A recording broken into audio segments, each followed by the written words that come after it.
Here we have the Safe Firebox, waterproof. It looks like a stool. You take it off. Then it has, of course, the handle to grab. It has the lock there. Unzip it.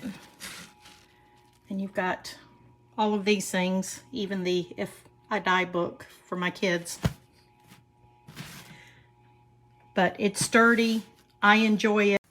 With the lock being right here, when you put your feet on the ottoman, it bows out. I don't know if you can see it, but the lid is breaking right here because of where the lock is. And when you put this down,